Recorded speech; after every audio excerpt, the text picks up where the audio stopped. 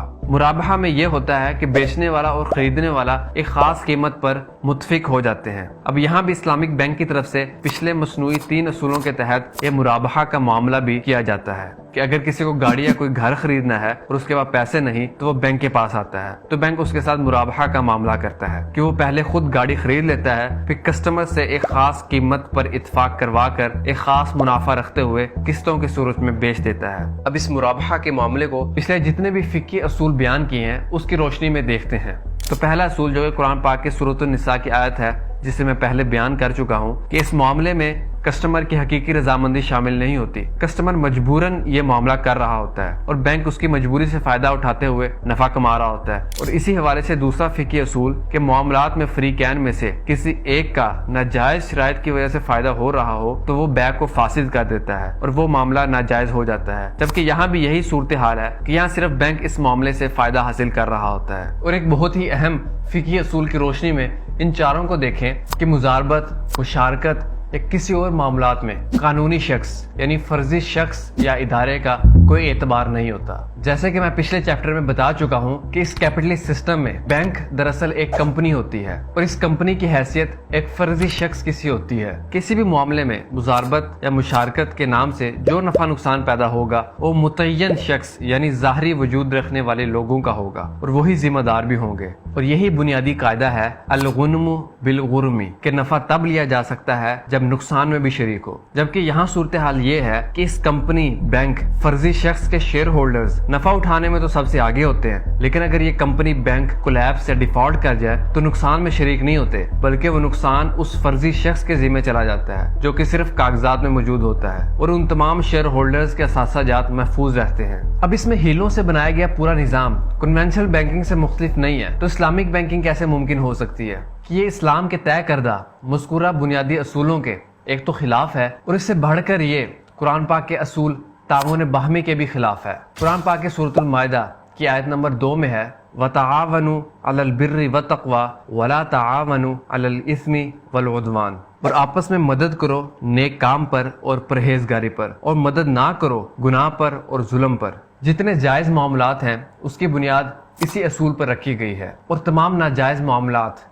عدم تعاون پر مبنی ہوتے ہیں۔ اسی طرح قرآن پاک کے سورۃ الحشر کی آیت نمبر 7 میں ہے کَإِ لَا يَكُونَ دُولَةً بَيْنَ الْأَغْنِيَاءِ مِنْكُمْ کہ تمہارے دولت مندوں کے ہاتھ میں یہ مال گردش کرتا نہ رہ جائے۔ اس آیت کے تناظر میں قرآن پاک کے بنیادی معاشی عدل کے قانون کی خلاف ورزی کی گئی ہے کہ دولت چند مخصوص لوگوں کے درمیان گھومتی نہ رہے، اور جبکہ اسلامک اور کنونشنل بینکنگ کے نتیجے میں ایک گروہ امیر سے امیر تر اور دوسرا گروہ غریب سے غریب تر ہوتا چلا جاتا ہے، جبکہ قرآن پاک نے ایسے لوگوں کے لیے ہی سخت وعید بیان کی ہے۔ یا ایھا الذین آمنوا ان کثیرا من الاحبار والرہبان لیأکلون اموال الناس بالباطل ویصدون عن سبیل اللہ والذین یکنزون الذهب والفضة ولا ينفقونها في سبیل اللہ فبشرہم بعذاب علیم۔ اے ایمان والو، بہت سے عالم اور درویش اہل کتاب کے کھاتے ہیں مال لوگوں کے ناحق اور روکتے ہیں اللہ کی راہ سے، اور جو لوگ خزانہ بنا کر رکھتے ہیں سونا اور چاندی اس کو خرچ نہیں کرتے اللہ کی راہ میں، ان کو دردناک عذاب کی خوشخبری سنا دو۔